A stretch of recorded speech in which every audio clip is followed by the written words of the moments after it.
Հիսուսը հետաքրքրված է յուրաքանչյուրով, նա հետաքրքրված է, որ իր երկինքը գա քո տան մեջ, գա քո անձնական կյանքի մեջ եւ իհարկե այնտեղ լճանա, այլ ընդեղից շարունակի գնա, լավ, որտեվ դու պետքա դառնաս այդ բաց անոթ, այդ բաց աղբյուրը, ոնց ասեմ, այդ բաց կանալը, որ քո միջոցով կյանքը պետքա հորդի այս աշխարհի մեջ։ Որտեվ մենք այսօր իրար հետ կնայենք Աստվածաշնչում, որ Հիսուսը, երբ որ մեռելներից հարություն առավ, նա ինչ արեց, հարության լուրը ուղարկեց ընտանիքի մեջ առաջինը։ Ինչի է այսի մեզ համար կարևոր, որովհետև մենք տեսնում ենք այն ինչ որ մարդը ընկավ, մենք կնայենք այդ բաները, հա, Հիսուսը այդ կյանքը վերականգնեց իր հարությամբ։ Այդ հարության ուրախությունը պետքա մտնի ձեր տները, պետքա մտնի ձեր երեխեքի մեջ, պետքա մտնի ձեր սերունդները։ Նրանք էլ ովքեր պետքա ընտանիք կառուցեն, իրանք այդ հեռանկարով են կառուցում։ Տեր, ես մենակ մի նպատակով եմ ուզում ընտանիքը, որ ոչ թե ինձ համար լավ լինի, այլ որ քո փառքը իմ ընտանիքի մեջ ու իմ ընտանիքի միջոցով հայտնի դառնես աշխարհի մեջ։ Ամեն։ Ողջունում ենք բոլորիդ, ովքեր ժամանակ եք տրամադրեք գաք Տիրոջ տունը, փառքասուն, այս ժամանակը առիթը երբեք բաց մի թողեք, որովհետև Տիրոջ տան մեջ լինելը սա մեծագույն օրհնություն ու ուրախություն է ամեն մեկիս համար, թե ձեզ համար, թե մեզ համար, թե բոլորիս համար, թե առավել եւս մեր հոր համար երկնային։ Ամեն, որովհետև ընտանիքը Իրանն է։ Մենք էլ այդ ընտանիքի մասն ենք։ Ուզում եմ հիշեցնեմ ձեզ առաջին հերթին, երբ որ Հիսուսը հարություն առավ Հովհաննեսի հենց 20-րդ գլխում, շատ հետաքրքիր բան ենք մենք տեսնում, որ երբ որ Մարիամին բացվում է Հիսուսը, իր հարության իրականությունը բացվում է, Մարիամը միանգամից լցվում է երկնքի այդ ուրախությունով։ Ու երբ որ այդ ուրախությունը բացվում է իր համար, իր սուքը փոխվում է, իր լացը փոխվում է, իր հանգած վիճակը փոխվում է։ Սենց է Հիսուսի ներկայությունը մեր մեջ։ Երբ որ Հիսուսի հարության իրականությունը սկսում է բացվել, մեր ամեն ինչը պետքա փոխվի։ Մենք չենք մնում նույն ձևի, մենք չենք նույն իրավիճակի մեջ, նույն հանգամանքների մեջ, նույն խնդիրների մեջ, մեր միտքը չի մնում անցյալի մեջ։ Մեր միտքը բացվում է այդ հարության իրականությամբ շարժվելու համար։ Ուզում եմ այս խոսքերը ձեզ ցույց տամ, ստե շատ կարևոր մենք բան ենք տեսնում, որ երբ որ Մարիամը տեսավ Հիսուսին, ուզում էր գրկեր Հիսուսին, իր սիրելիին։ Այդպես պետք է լինի ամեն մի ընտանիքը, որ երբ որ ինքը բացվում է Հիսուսի համար, մեր ընտանիքի բոլոր անդամները պետք է Հիսուսին գրկողներ լինեն։ Հիսուսին։ Որովհետև եթե մենք Հիսուսին չգրկենք, մեր ընտանիքները չեն կարող ունենան այն ինչ որ կարան ունենան, որովհետև ինչ որ մենք այս աշխարհում ունենք, դա ինչ որ Աստված նախասահմանել է մեզ համար։ Դու կարաս ամեն ինչ էլ ունենաս այս աշխարհում, բայց միաժամանակ բաց թողես ու ավարտես դժոխքում։ Տերը այսպես չի ուզում։ Տերը ուզում է, որ մենք հասկանանք, թե ինչի համար ինքը ընտանիքը ստեղծեց։ Ուրեմն, եկեք այս խոսքերին ուշադրություն դարձնենք։ Նույն օրը մի շաբաթին, չէ լավ, մի քիչ վերևից կարդամ 20-րդ գլխին։ Հիսուսը իրան ճանաչել է տալիս Մարիամին ու ասում է այսպես. Հիսուսը նրան ասեց. Մարիամ, եւ նա դարձավ եւ ասեց նրան. Ռաբունի, որ կթարգմանի վարդապետ։ Նախապատվությունը Հիսուս ասում է հորը պետք է տան, որտեղ Մարիամ ուզում էր գրկեր, ինքը ասեց մի դիպչի, որովհետև ես դեռ իմ հոր մոտ չեմ բարձացել։ Բայց տեսեք ինչ պատվեր է Հիսուսը տալիս Մարիամին։ Մարիամին այսպես ասում. բայց դու գնա իմ եղբայրների մոտ, որտեղ եղբայր բառը լսում, այնտեղ պետք է հասկանաք ընտանիք։ Մենք եղբայրներ ու քույրեր ենք, այսին նշանակում ընտանիք արդեն։ Որտեղ եղբայր բառ կա կամ քույր բառ կա, սա արդեն խոսում է ընտանիքի մասին։ Ու եկեք ուշադրություն դարձնենք, իսկ եթե ընտանիք, եղբայրներ, քույրեր, ուրեմն նշանակում է հայր էլ կա։ Լավ, մոր մասին չեմ ասում արդեն։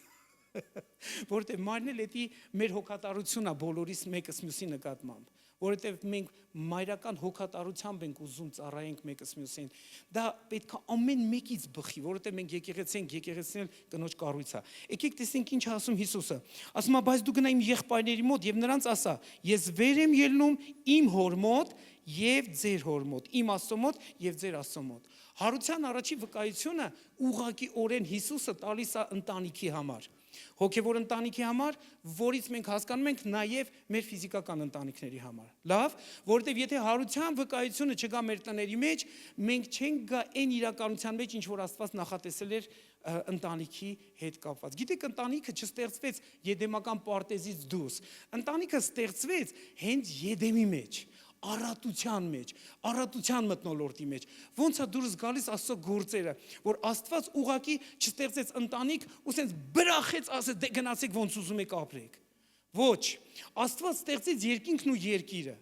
Հասկանում եք, Աստված ստեղծեց ամբողջ այդ գեղեցկությունը, բայց ինքը մի հատ ճոխ տեղ էլ ստեղծեց երկրի մեջ։ Դա եթեմական պարտեզներ, էդի հանդիպման վայրեր, ու ընտանիքին հենց այդ տեղում ստեղծեց։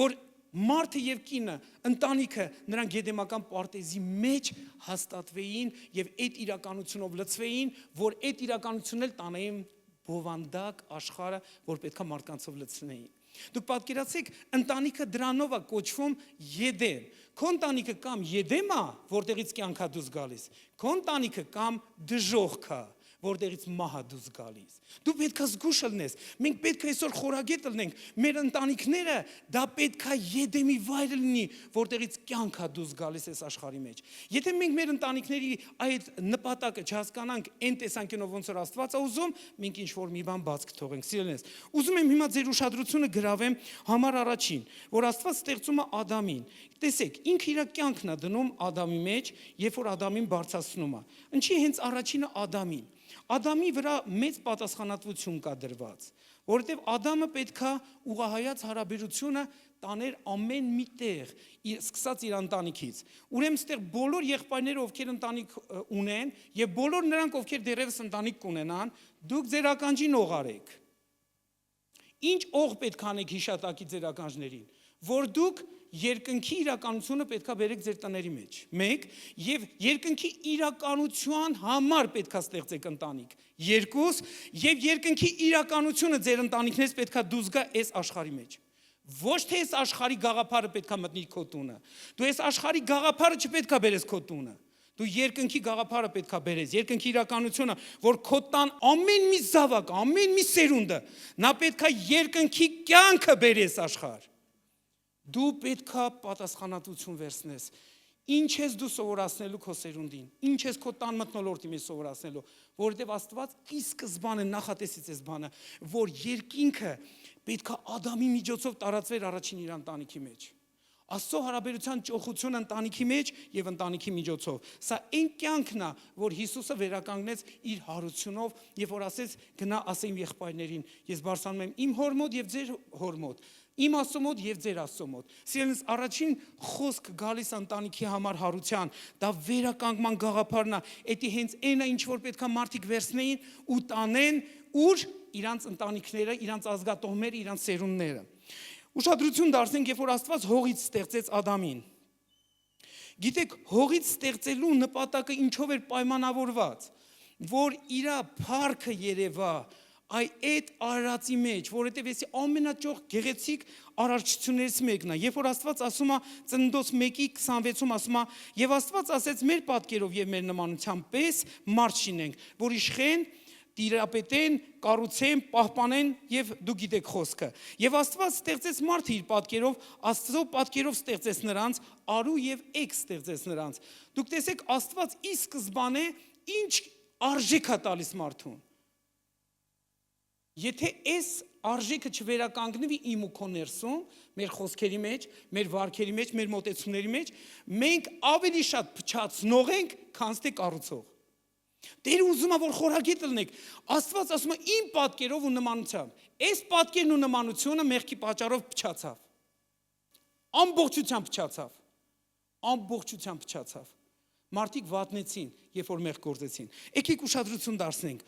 Աստված հազար ու մի հավեսով, երբ որ արարում է արդեն Ադամին, ասում է այսպես. Եվ Տեր Աստվածը հողու փոշուր շինեց մարդը եւ նրա ռնգած մեջ կենթանության շունչ փչեց եւ մարդը կենթանի հոգի դարձավ։ Ասա կենթանի հոգի։ Մարդը եզակի դեմքով ենք մենք հիմա նայում։ Սկզբում տղամարդը կենթանի հոգի։ Ինչ է սա նշանակում։ Կյանքով լցված մեկը։ Ոչ թե ուղակի սովորական այս կյանքը, որ մենք ունենք, այլ աստվածային իրականությամբ կյանքով լցված մեկը։ Էսի շատ ճոխ պահ է։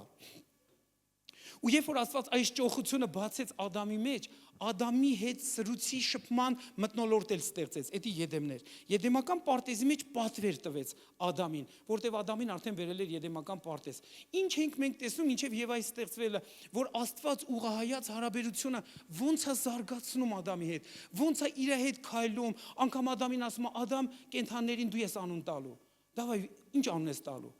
Ոնց որ համագործակցություն, իրար հետ շփում։ Ինչ իմաստություն կար Ադամի վրա, որ ինքը կարար ամեն մի կենդանուն անուն տալ ու այդպես էլ լիներ։ Իր ներսը աստվածային իմաստության ճոխությունն էր, աստվածային այս կյանքի եռուզեռն էր, այս զարմանալի փառքն էր, որ իր միջոցով արտահայտվում էր, որտեղ մարդ Աստված հարաբերություն, տղամարդ եւ Աստված։ Սիրելի եղբայրներ, ուզում եմ, որ դուք այս բանին ուշադրություն դարձնեք։ Ուրեմն, երբ որ Աստված այս ամեն ինչը արեց, Ադամին մի լավ պատվեր էլ տվեց։ Պատվերը հետևյալն էր եւ ասեց այսպես. Պարտեզի բոլոր ծառերից էլ ամեն ծառերից համարձակ կեր։ Շատ հստակ պատվեր, շատ հստակ։ Ոչ մի ինչ-որ մի տարօրինակ բան չենք տեսնում։ Աստված հստակության Աստված է։ Մենք պետք է հասկանանք, ինքը երբեք օտար ձևի բան չի անում, որ դու հետին միտք ունենաս։ Նա հստակ ասում, որ դու էլ հստակ իմանաս ինչից օգտվես, ինչից չօգտվես։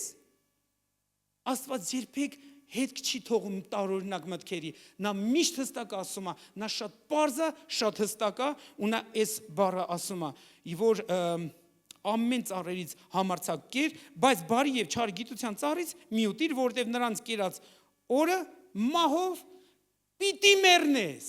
Այս պիտին ուզում եմ, որ շեշտեմ, պիտի մեռնես։ Այդ նշանակում է, որ տղամարդուն շատ հստակ հրահանգ է տրված, որ ինքը իր տան պահապանն ալնելու ու ինքը Աստծո հետ միասին պետք է այդ ամեն ինչ անի, առանց Աստծո ինքը չի կարող ոչ մի բան անի։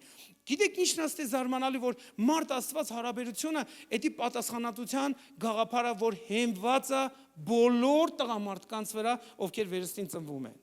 Իհարկե դեռ վերստին ծնվածների վրա էլ այդ պատասխանատվություն գալիս, ովքեր ուզում են ընտանիք կառուցել, որովհետև չկա մի հատ տղամարդ, որ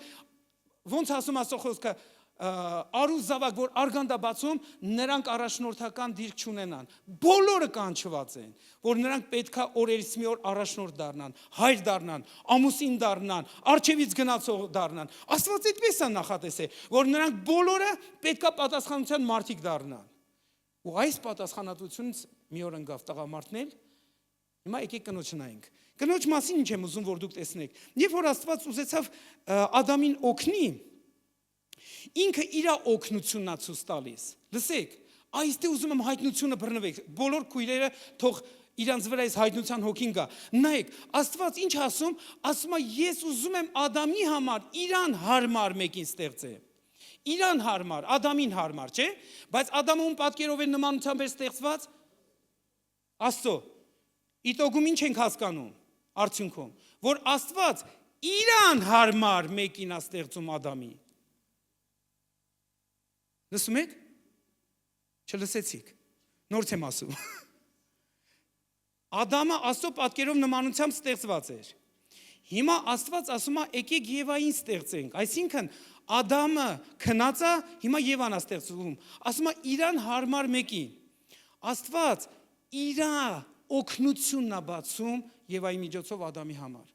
որ Ադամը ոչ միայն հարաբերության մարդ լինի, նաև Աստծո օգնությունը յուրահատուկ ձևով ճաշակի։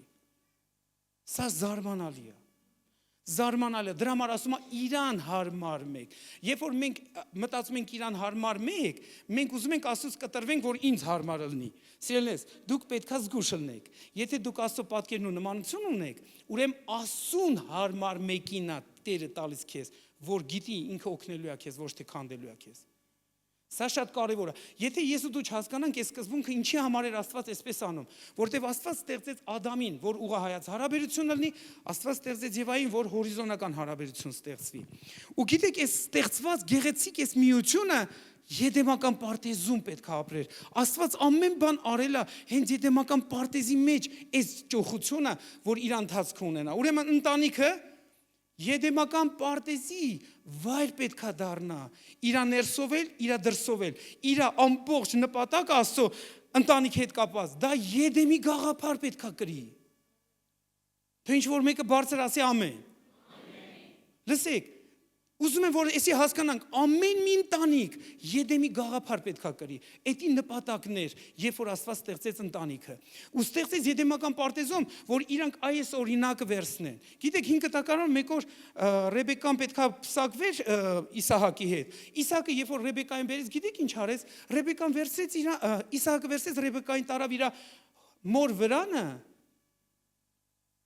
Ու առաջի բաներից մեկը էս ասեց։ Ասես տեսնում ես մամա ոնց է տունը սարքե։ Այսինքն այս խաղ մտնոլորտը տեսնում ես, այս տեսնում ես այս ամբողջ ճոխությունը։ Ու հարց է տալի ասում, դու կարաս այս ձև ճոխություն ապահովես քո տան մեջ։ Ու երբ որ Ռեբեկան ասում է, ու իրանք ընտանիք են դառնում։ Ինչու, որովհետև օրինակն է, Եդեմի գաղափարը պետք է լինի քո ընտանիքի այդ ուղղվածությունը։ Եթե դու Եդեմի գաղափարը չբերես քո ընտանիքի մեջ, նշանակում է դու այս աշխարհի գաղափարով կլցնես քո տունը։ Աշխարհի նախանձով, աշխարհի մեղքով, աշխարհի այդ կռվով, աշխարհի ատելությամբ, աշխարհի արժեքազրկող բաներով կլցնես։ Սիրելիս, քո ընտանիքը այդ վայրը չի, քո ընտանիքը երկնքի վայր պետք է դառնա, որովհետև հո մենք չենք ծնվել Աստծուց, որ մեր ընտանիքները աշխարհիկ ընտանիքից չտարբերվի։ Մենք ծնվել ենք Աստծուց, որ մեր տները Եդեմի արտահայտում ունենա, սա շատ կարևոր է։ Ուրեմն, եկեք ուշադրություն դարձնենք այս կարևոր փաստին։ Ուրեմն Աստված ստեղծեց ումը Ադամին, էսի ուղղայաց հարաբերությունն է, Աստված ստեղծեց Եվային, էսի հորիզոնական հարաբերությունն է։ Ու այս գեղեցկությունը Եդեմի մեջ է ստեղծվել, որ իրանք Աստծո կյանքի այդ կյանքի իրականությունով ապրեն, հարատևեն ու առաջխաղացում ունենան, բայց իրանք մեղքի պատճառով ընկան։ Ընտանիքը դուրս եկավ Եդեմից։ Ու ամենաառաջին արձանագրություններից մեկը, երբ որ երեխեքը ծնվեցին, մենք տեսնում ենք, որ սպանություն ալնում։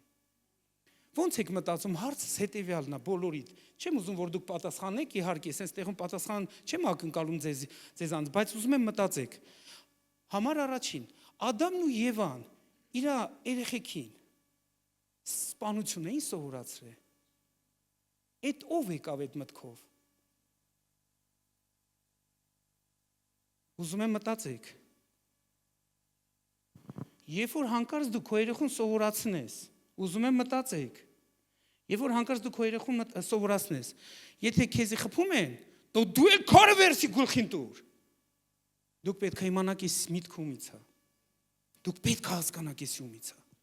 Եթե դուք եսի չհասկացաք, վայ ձեզ։ Դուք փչացնելու եք ձեր սերունդները։ Եդեմում էդի չկար։ Այդ ամեն գաղափարը հետո եկավ ընտանիքի մեջ։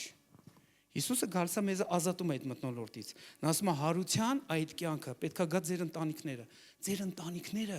չպետքա արտադրի այն ինչ որ այս աշխարհում արտադրվում է։ Ձեր ընտանիքները պետքա արցակի ողորմություն ու կյանք էս աշխարհի մեջ։ Այդ Եդեմն է, որ պետքա ձեզանց դուրս գա։ Չէ որ Հիսուսը ձեր մեջ է։ Մեկ ուրիշը ձեզի ուզում է հրահրի օտար բաների, բայց դուք ստե պետքա զգուշ լինեք, որ չտրվեք այդ մեկ ուրիշին։ Կայենը տրվեց այդ մեկ ուրիշին։ Անկամ Աստված եկավ իրան զգուշացեց, ասեց Կայեն, խնդրում եմ, զգուշ եղի, մեղքդ դրանը դեմ է, բայց դու իշխի։ Ինչ լավ է, որ Աստված անգամ այդ մթնոլորտի մեջ չի թողում ոչ մեկին առանց օգնության։ Նա գալիս ասում է այդ բանը։ Երբ որ ինքը եկավ ասեց, ինչ եղավ, Կայենը չլսեց Աստծուն։ Ու տվեց իր աղբորը սպանեց։ Ինչի համար։ Ով հրահարեց իրան։ Ինչ ես դու քո երեխուն սովորացնելու, քո տան մեջ։ Մենք եկեք տեսնենք, Աստված կյանք էր խոսում։ Ասում էր, այս կյանքն եմ ուզում, որ դուք ապրեք, այս կյանքն եմ ուզում, որ դուք տարածեք ամենուրեք։ Ու ինչ անում, երկուսին էլ կյանքի մեջ է դնում, որ ոչ մեկ չասի, դենձի ով է սովորացրել։ Նրանց սաղին դրել այդ կյանքի մեջ, նրանց երկուսին դրել այդ կյանքի մեջ։ Մեկը պետքա ուղղահայացը պաշտպաներ, մյուսը պետքա հորիզոնականը պաշտպաներ։ Գիտեք, երբ որ ուղղահայացը պաշտպանվում է, այդ նշանակում է տարածվում է քո տան մեջ։ Երբ որ հորիզոնականը պաշտպանվում է, այդ նշանակում է տարածվում է քո տան միջոցով։ Այդ ինչի համար Հիսուսը խաչի վրա մահացավ։ Հիմա ես ուզում եմ սիրելի կնոջս կանչեմ։ Եթե նկատել ես այստեղից բանալիներ են հնչում մեր ընտանիքների օրհնությունների համար, ամեն։ Թիկունքս պահում է փառք Աստծուն։ Ես կշարունակեմ այն խոսքը, որը Կարենը արդեն սկսեց, Եվ կշարունակեմ Աստվածաշնչյան մի տեղի վրա կկառուցեմ իմ խոսքը, որը սկսվում է մի տխուր ժամանակից, երբ որ մահանում է Սամուել մարգարեն։ Եվ դա մի սքի իրականում դաժան ժամանակ էր, որովհետև մահացել էր մեկը, ով հստակ խոսում էր Աստծո ձայնն էր իր երկրի մեջ, բոլորը գիտեին, որ Սամուելի շուրթերից ազատագրված խոսքը դա Աստծո ձայնն է, եւ Սամուելին թաղել էին եւ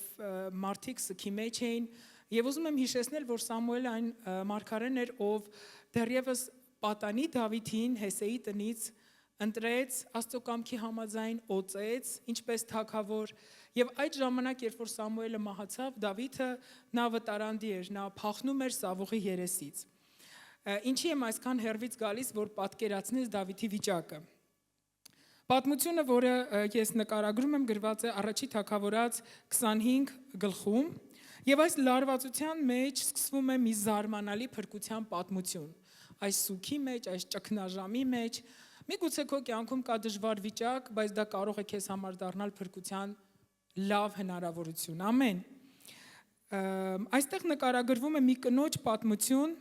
ում մասին խոսքն ասում է, որ նա խոհեմամիտ եւ գեղեցկադեմ էր։ Իսկ հետո գրված է նրա ամուսնու մասին, գրված է, որ նա խստաբարո եւ չարագործ էր։ Հիշենք, որ Դավիթը, ինչպես արդեն ասացի, պաշտոնապես դեռ չէր թագավորում, բայց նա օծված թագավոր էր։ Եվ ժողովուրդը արդեն Դավթին ընդունում էր ինչպես թագավոր, ինչպես զորագլուխ, եւ Դավիթը ուներ նաեւ մի 600 համախոհ իր հետ, եւ նա փախնում էր Սավուղի երեսից եւ բնակվում էր անապատում եւ ձեռքից եկած բարությունն անում էր ժողովրդին։ Եվ այս պատմությունը, որ նկարագրված է այն ժամանակի մեջ, երբ որ Դավիթը Կարմեղոս անապատում էր իր 600 համախոհների հետ, եւ այնտեղ այդ ժամանակ գտնվում էին նաեւ մարդիկ, ովքեր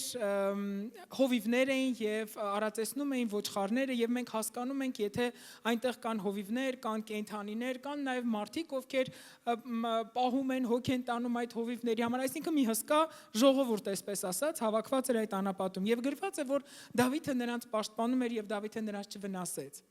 Ու գիտեք, այս սուքի ճգնաժամի մեջ Դավիթը այսպես ոչ թե ագրեսիվ, ոչ թե այդ սուքից այսպես բարկացած կամ չգիտեմ ինչ խաղաղությամբ, իր 10 երիտասարդներին ուղարկում է այն սկզբում գրված խոհեմամիտ եւ գեղեցկադեմ ամուսնուտուն, ում անունը Նաբաղ էր, ով չարագործ էր եւ ագահ եւ ժլատ, եւ խնդրում է, որպիսի իր ձեռքից եղածը Նաբաղը տա։ Ու գիտեք, Նաբաղի եղած արձագանքը շատ կոպիտ եւ վիրավորական է հնչում։ Նա այսպես է ասում. Դավիթն ով է, որ ես նրան իմ հացը եւ իմ ջուրը տամ։ Պատկերացրեցիք, հիմա հասկացաք ինչի է ես հերվից գալիս, որ դա ով էր Դավիթը։ Եվ ինչպիսի արձագանք եղավ Նաբաղի կողմից։ Այն մարդու հանդեպ, նրա համախոհների հանդեպ, ով պահում էր իր հոտերը վտանգից, վնասից, իր հովիվներին։ Եվ գիտես, այս վիճակը շատ բարկացրեց Դավիթին, եւ ինչ արեց Դավիթը։ Նա 400 իր զորավորներին ասեց. «Սուրներդ մեջքներիդ կապեք, մենք հիմա գնում ենք նրան ոչնչացնելու, նրա տանից տղամարդ պիտի չմնա»։ Եկեք մի պահ պատկերացնենք, ինչ վիճակի մեջ կլինի Նաբաղի ընտանիքը, եթե 400 սոված,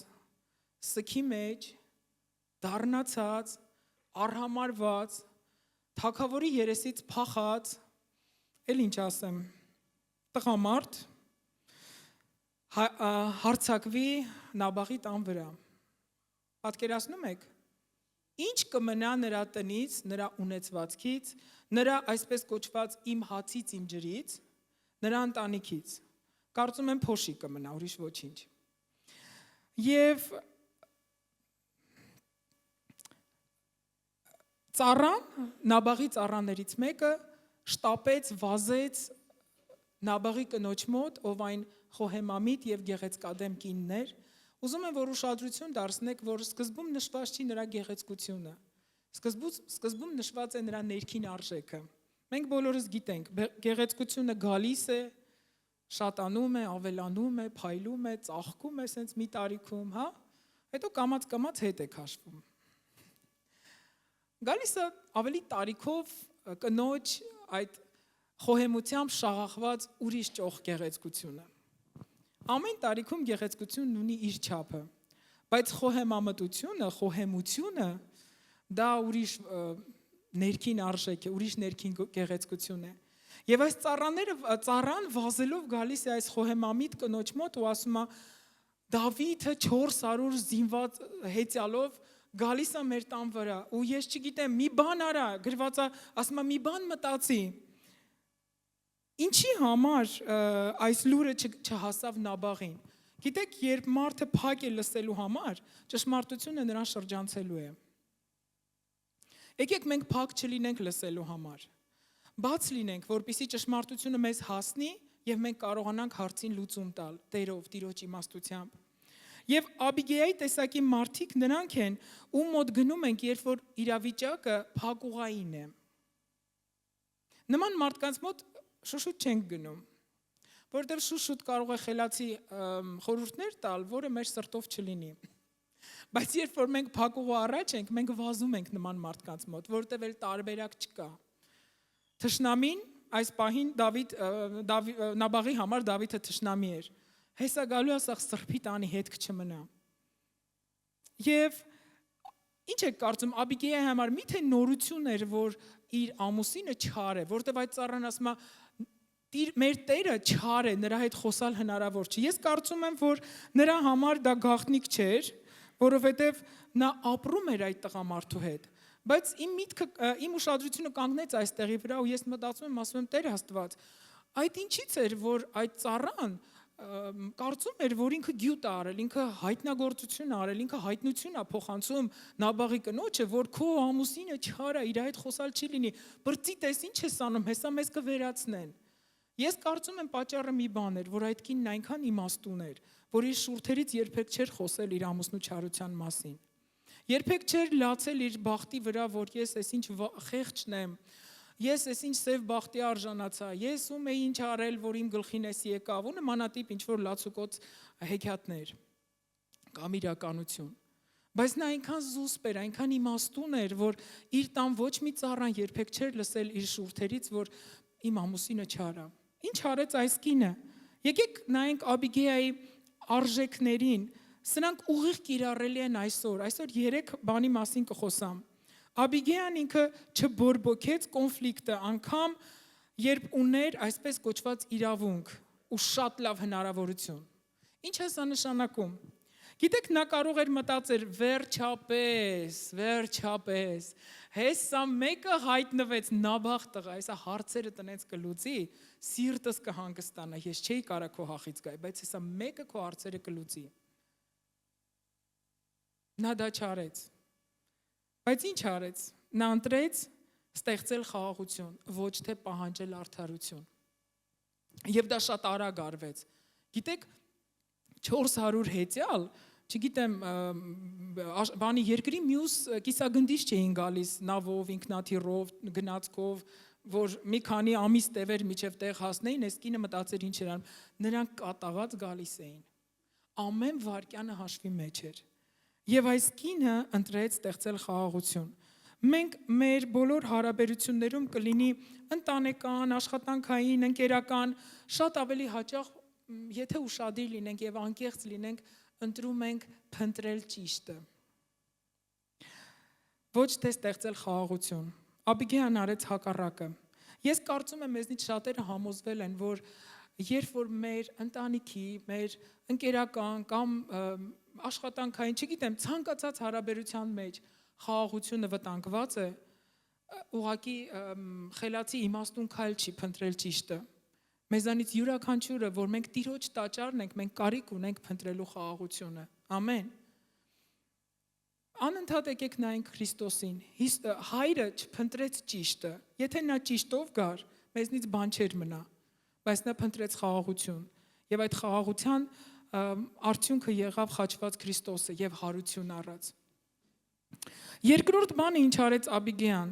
նա շատ արագ արձագանքեց։ Նա չսպասեց, որ ամեն ինչ փլվի։ Աբիգեան կողք չանցավ ու չասեց. տեսնեմ ինչ է լինելու վերջը։ Թե ես կին եմ, թե ես ոչ եմ արել, նա բաղներ, դե թո տար իր հաց ու ջուրը, ով էր ձեռքերը բռնել։ Ավելի լավ ես կողք անցնեմ, տեսնեմ ինչ կլինի վերջը։ Նա տես չարեց։ Ինչ արեց նա։ Նա արագ գործի անցավ։ Առաջ Թագավորաց 25:18-19 խոսքերում գրված է. «Եվ Աբիգեան շուտով 200 հաց, 2 տիկ գինի, 5 պատրաստված ոչխար, փորձեք մի հատ պատկերացնել։ 5 գրիվ հեղի ցորեն, 100 ողկույզ չամիչ, 200 շարոց թուզ առավ եւ էշերի վրա դրեց եւ ծառաներին ասեց. առաջս անցեք, ահա ես ձեր ետևից գալիս եմ, բայց իր Նաբաղի ամուսնուն չասեց ոչինչ»։ Սիրելի քույրեր, մեր ընտանիքներում շատ անգամ փոքրիկ խնդիրներ են լինում, փոքրիկ, աննշան։ Եվ եթե մենք դրա հետ արագ չենք աշխատում, գիտեք ինչ է լինում, այդ փոքրիկ խնդիրը ցանկացած բան կյանքում աճելու բան ունի, տենդենս, հնարավորություն։ Այդ փոքրիկ խնդիրը դառնում է երևացող խնդիր, հետո մի քիչ ավելի մեծ խնդիր, հետո ծակող խնդիր, նեղացնող խնդիր, խփող խնդիր, խայտառականող խնդիր, չգիտեմ, մեծացրեք, կներեք, ում ենք մենք սպասում, ինչի ենք մենք կողք անցնում ու մտածում, որ այդ խնդիրը իրան պիտի լուծվի։ Նայենք Աբիգեային, ինքը չսպասեց, ինքը արագ անցավ գործի ու սկսեց այս բաներն անել, միգուցե դու ասես, դե ինքը ծառաներ ուներ, ինքը չգնաց ինքը հավաքեր այդ 200 չամիչը, չգիտեմ, հացը, 2 տիկ գինին, այո, ծառաներ ուներ, բայց գիտեք, փրկության ծրագիրը ծառաների փայլուն ուղեղում չծագեց։ Փրկության ծրագիրը ծագեց Աբիգեայի խոհեմ գլխում, որ ինքը արագ փրկի իր ընտանիքը, որովհետև նա հասկանում էր, որ 400 սոված, վիրավորված, դառնացած, նեղացած, սքի մեջ եղած տղամարդուց իր ընտանիքից բան չի մնա։ Ինքն էլ հետը, եւ նա արագ գործի անցավ։ Պետք չի մենք կողք անցնենք ու ասենք, դե տեսնենք ինչ կլինի, վատ կլինի։ Սիրելի քույրեր, եկեք որոշենք, որ այո, մեր տղամարդիկ մեր գլուխներն են, բայց բաներ կա, որ մենք պիտի անենք։ Եթե դու ասես, դե ինքը տղամարդն է, թո ինքը անի,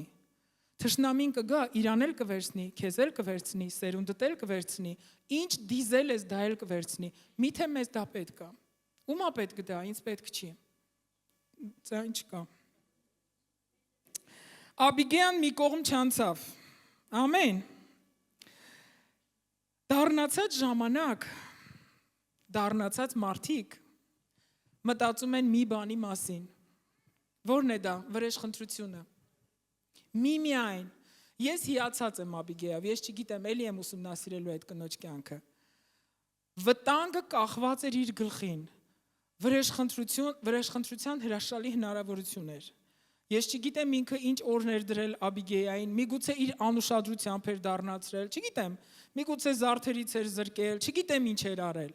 Բայց նրա ամուսինն էր, դժվար է ապրել այդպես վիճակում, նման մարդու հետ, շատ դժվար է։ Բայց այս կինը ամեն ինչ անում էր, որպեսզի փրկի իր ընտանիքը եւ խաղաղություն ուղարկի այնտեղ։ Եվ դա էր պատճառը, որ նա չմտածեց վրեժխնդրության մասին։ Եվ դա էր պատճառը, որ հենց այդ դառնությունն էր պատճառը, որ ծառաները իրանք վազեցին ու լուրը բերեցին, հասցրեցին Աբիգեյին ու փրկություն չէին տեսնում դրա մեջ։ Երրորդ կետը, ինչի վրա ուզում եմ մեր ուշադրությունը դարձնեմ, կարող ես ծիծաղել այստեղ, բայց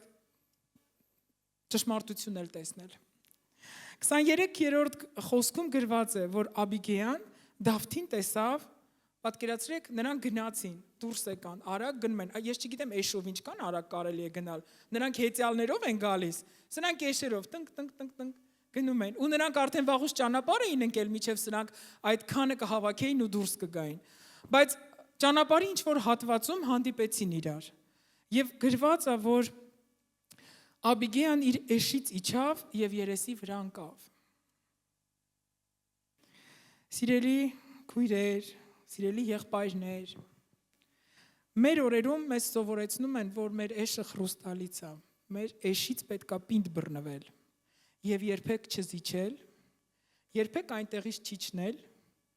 պահել մեր ճիշտը միջև վերջ։ Այդ էշը այդ մեր ճիշտն է։ Այո, այնտեղ Աբիգեյան ֆիզիկական էշի վրա էր։ Բայց մենք այսօր այնքան էշեր ունենք վրան հեծած։ Հիմա ուզում եմ ձեր պատկերացումը մի հատ sense լարեք։ Չգիտեմ, ավանակի բարձրությունը այսքան կլինի։ Ավելի ցածր, ավելի վատ մեզ համար։ Գիտեք, ես հիշում եմ իմ պապիկը ասում էր, որ էշից ընկնելուց մարդիկ վնասվում են ավելի շատ, քան եթե ձիուց ընկնեն։ Որովհետև ճանապարհը կարճ է, վիզը կկոտրվի այդ մարդու, որ ընկնի այդտեղից։ Չի հասցնի ինքը ինչ որ մանևրել, որ ավելի հարմար ընկնի։ Հիմա փորձեք պատկերացնել մարդուն էշի վրա նստած եւ այնտեղ միջև գետինը էշի վրա նստած վիճակից միջև գետինը խոնարհություն անի։ Մի հատ կպատկերացնեք։ Ընկավ թե չէ։ Ոնց եք պատկերացնում։ Ընկավ, իհարկե ընկավ։ Հնարավոր չի մենք մնանք մեր ճիշտ դիրքի վրա, ճակերտավոր ճիշտ դիրքի վրա եւ այնտեղից փորձենք խոնարհվել միջև գետինը, հետո էլ բարեխոսել։ Հնարավոր չի, սիրելիներս։ Գրված է Աբիգեյան էշից իջավ եւ երեսի վրա ընկավ, որպեսզի մենք ի վիճակի լինենք բարեխոսել մեր ընտանիքի համար, մեր ընտանիքի անդամների համար, մեզ համար, մենք կարիք ունենք մեր ճիշտից իջնել, մեր էշից իջնել, որովհետեւ ինչպես սովորացնում են, եթե մենք մնանք մեր էշի վրա, մեր ճիշտի վրա, ասում են սենց է ու վերջ, գիտեք, այնքան ճիշտ եք ասում, վերջ է, բայց գիտեք ինչի վերջ է, խաղաղ ընտանիքի, փրկված հարաբերությունների, օրհնված սերնդի, դրանց վերջն է։ Հիմա տեսեք, նժարների վրա դնենք, ճիշտն է լավ, թե փրկությունը։ Աբիգեյան խոսում է այնպես, որ լարվածությունը սկսում է նվազել, որովհետև նա իր էշից իջավ եւ միջև գետինը խոնարհվեց։ Ու դուք պատկերացնում եք նրա հանդարտ ձայնը, նրա խաղաղ տոնայնությունը եւ նրա իմաստալից խոսքը ստիպեց Դավիթին եւ իր 400 հեծյալներին կանգնել եւ ոչ թե մի անգամից սրով անցկացնել այդ ծառաներին եւ Նաբաղի կնոջը, այլ լսել նրան։ Եվ նրա խոսքը շատ մեղմ էր, բայց միևնույն ժամանակ շատ հստակ էր։ Դուք կարող եք տանը 23-ից 35 խոսքերը կարդալ։ Աբիգեյան բարեխոսեց Նաբաղի համար, որ փրկի թե Նաբաղին, թե տղամարդկանց։ Միգուցե ասես ինչ բարի բան կար նրա մասին խոսելու։ Գիտեք, երբեմն հայկական էսպիսի ասացված կա փափուկ լեզուն օծը բնից կհանի, չէ՞։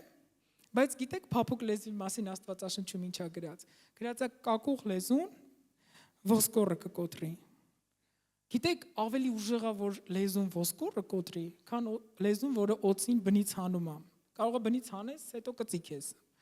Բայց ոսկորը կոտրում է փափուկ լեզուն։ Ինչպիսի խոհեմություն է Տերը դրել մեր մեջ, ինչպես կանանց, որ մենք կարող ենք լինել այնքան փափուկ։ Գիտեք, ես երկու օրինակ եմ ուզում բերեմ, որ մենք հասկանանք ինչ է նշանակում բարեխոսել։ Որ այդ փափուկ լեզուն ոչ թե շողոքորթողի հետ շփոթենք, այլ բարեխոսի հետ հասկանանք ինչ նշանակում բարին խոսել։ Առաջին բարին խոսել չի նշանակում մեղմացնել, փոքրացնել, թեթևացնել իրականությունը։ Օրինակ, Աբիգեյան գալիս է ու Դավիթի մոտ ասում է՝ «Դե լավ Դավիթ ջան, դե լավ, դե ոչինչ ինքը հետ նկատի չուներ։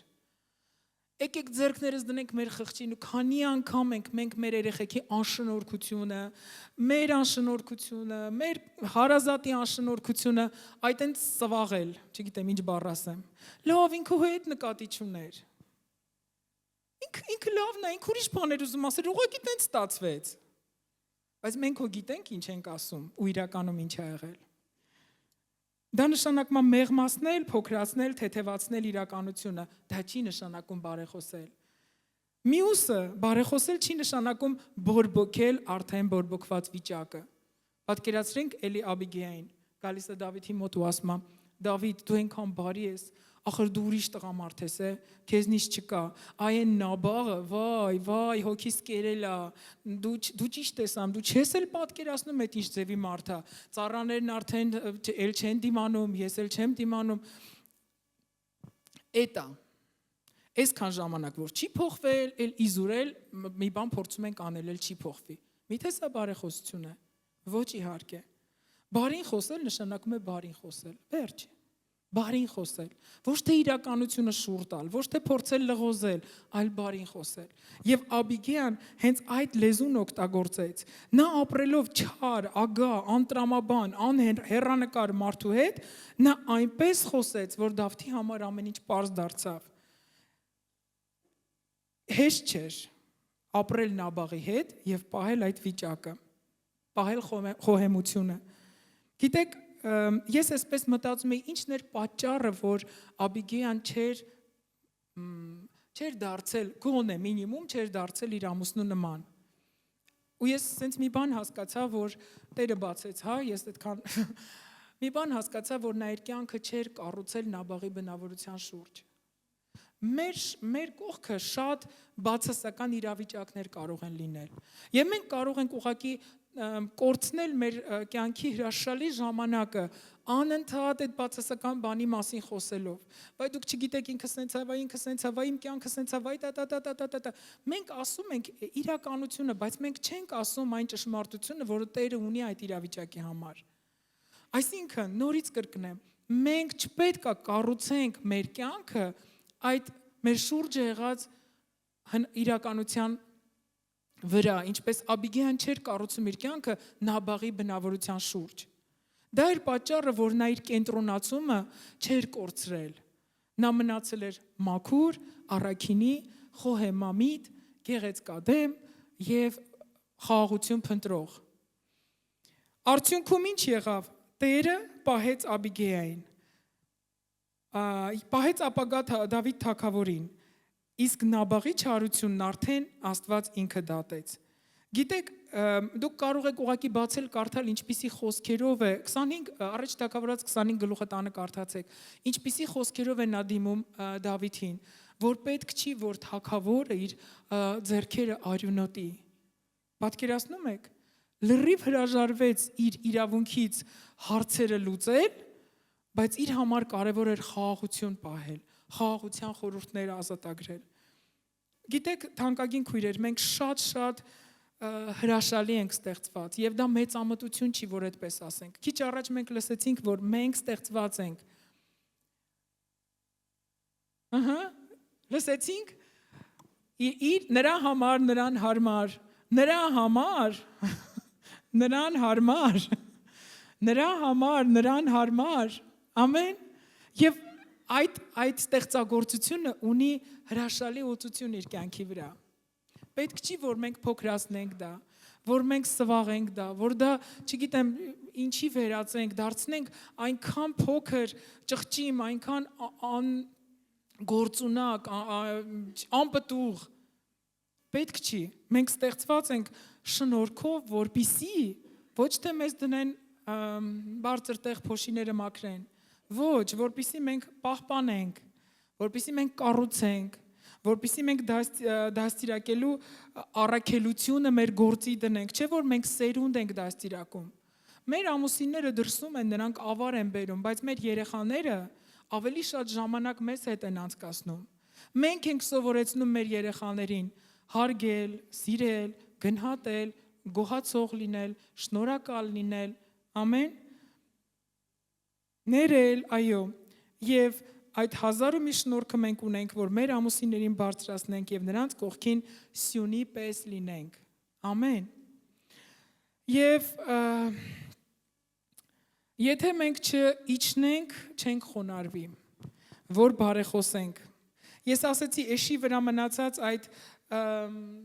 վիճակի միջից մենք չենք կարող միջև գետին խոնարհություն անենք։ Եթե կարող ես արա, ես չեմ կարող։ Եվ գիտեմ, որ հնարավոր չի։ Մենք պետք է իջնենք մեր այդ ճիշտի մակարդակից։ Գիտենք երբ ենք իջնում, երբ որ մենք ունենք մեր ծածուկ սենյակը, հանդիպելու են մեկին, ով որ մեզ սովորեցնում է։ Մենք ունենք մեր ծածուկ սենյակը, հանդիպելու են մեկին, ում առաջ մենք Առաջինը հենց նրա առաջ ենք իջնելու մեր էշից, իջնելու մեր դիրքից, խոնարհվելու եւ երկրպագություն անելու, որպեսզի մենք կարողանանք այն առաքելությունը եւ առաքինությունները, որ ունենք, տանենք մեր տուն, մեր ամուսինների կյանքերի մեջ, մեր երեխաների կյանքերի մեջ։ Եթե հակառակ դեպքում, եթե մենք չբարեխոսենք, մենք կկորչենք։ Էսա ուրիշ տարբերակ չկա։ Ես չեմ մտածում, որ մենք փրկվել ենք, որ Քրիստոսը երկինքը թողել է եկել այս աշխարհ, որ մենք կորչենք։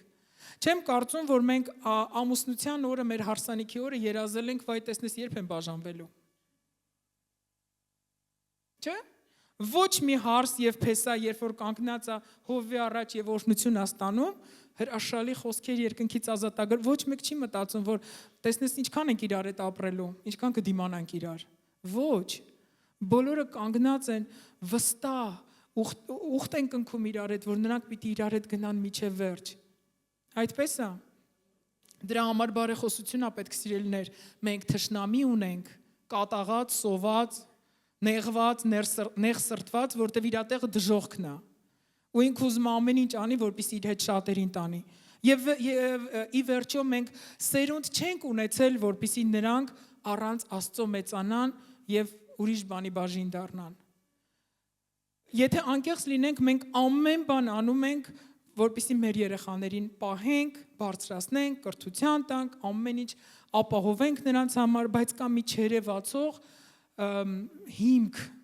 որ եթե նրանք չկանգնեն այդ հիմքի վրա, որը Քրիստոս Հիսուսն է, եթե նրանք չճանաչեն, ամեն բանի զուր է լինելու։ Ես վստահ եմ, որ այստեղ հավաքված են Տիրոջ իմաստուն զորավորները։ Գիտեք, ասեմ, որ այդ օրը Նաբաղը քեֆի մեջ էր։ Միգուցե եւ պատճառը, որ այդքան գար կար պատրաստ, հացեր կար թխված, չգիտեմ ինչ, հենց խնջույքն էր Նաբաղի, չգիտեմ, միգուցե։ Չնայած ես կարծում եմ, որ նման մեծ տնտեսություն ունեցող տեղերում միշտ ուտելու բան կա, միշտ խմելու բան կա, միշտ հագնելու բան կա, չէ՞։ Այդ օրը Նաբաղը խնջույքի մեջ էր։ Դուք պատկերացնում եք, ինքը արփում էր, ինքը վայելում էր իր ունեցած ու երևի մտածում էր ջան, սրանից լավ կյանք, իսկ այնտեղ թիկունքում իր կինը գնացել էր 400 կատաղած, սոված, վիրավորված, նեղված տղամարդու հետ հարց լուծելու։ Ու երբ որ այդ կինը, այդ խոհեմ կինը վերադարձավ տուն, նա Նաբաղին ոչինչ չասեց, որտեղ Նաբաղը արփած էր։ Նա սպասեց, լույսը բացվեց ու գրված է, երբ որ նա Նաբաղին ասեց, գիտեք ինչ է գրված։ Երբ որ պատմեց եղածը, գրված է նրա սիրտը իր մեջ մեռավ եւ նա քար դարձավ։ Ինքը չէր տեսել ոչ մի բան, ինքը ընդամենը լսեց։ Ու ինքն էր պատճառը դրա։ Ու գրված է իր մեջ սիրտը մեռավ եւ նա քար դարձավ։ Այդ դեպքում մի հատ հարց, ում էր պետք նրա հացն ու ջուրը, եթե նա պիտի իր էշի վրա մնար։ Առաջինը էշից չիջավ հենց ինքը։ Եթե իջներ, հյուրասեր լիներ, միգուցե եւ չգիտեմ Դավթի թագավորության վրա արդեն տիրապետելուց հետո նա ինչերի կհասներ, կարժանանար, ինչ բարիքներ կունենար, բայց նա ընտրեց այն ինչ որ ընտրեց։ Եվ ամուսնու մահից հետո Աբիգեյան դարձավ Դավթի կինը։ Գիտեք, սա նախապես ծրագրած չէր, որ գնամ փրկեմ Նաբաղին, հետո Նաբաղը մեռնի, հետո ես դառնամ թագավորի կինը, ոչ։ Հասկանում եք, որ ոչ, բայց Աստված էշից իջնողներին, խոնարհություն անողներին, իր առաջ երկրպագություն անողներին ուրիշ պատիվ է տալիս։ Ամեն։ Իհարկե սա չի նշանակում, որ Տիրոջ առաջ խոնարհվեմ, որ նա ինձ բարձրացնի։ Եկեք բարձր բաների մասին թողենք Տերը մտածի, իրա բարձրերը ուրիշ որակի բարձր են։ Ամեն։ Եվ Առակաց 12:20-ն եմ ուզում կարդալ. նենգություն կա չարություն խորհողների սրտում, բայց խաղաղության խորհուրդ տվողների համար ուրախություն։ Գիտեք, ամսի 12-ին, երբ որ ես այս առակը կարդում էի, ասացի, վաու, Աստված իմ, սա լավ ամփոփիչ խոսք է հենց այս ուղերձի վերջում ասելու համար։ Նենգություն կա չարություն խորհուրդների սրտում, բայց խաղաղության խորհուրդ տվողների համար ուրախություն կա։ Ինչքան մեծ էր Աբիգեայի ուրախությունը, ինչքան մեծ էր այդ տան ուրախությունը, որ նրանք չկործանվեցին, եւ ինչ եղավ իհարկե Նաբաղի հետ։ Սիրելի քույրեր, անկախ մեր տարիքից, անկախ մեր կարգավիճակից, մեր շուրջը եղած իրավիճակներից, մենք կարիք ունենք լցվել Տիրոջ ուրախությամբ, որպեսզի մենք կարողանանք փոխանցենք այդ ուրախությունը, փոխանցենք խաղաղությունը, որ մենք իրականում խաղաղարարներ լինենք։ Ամեն։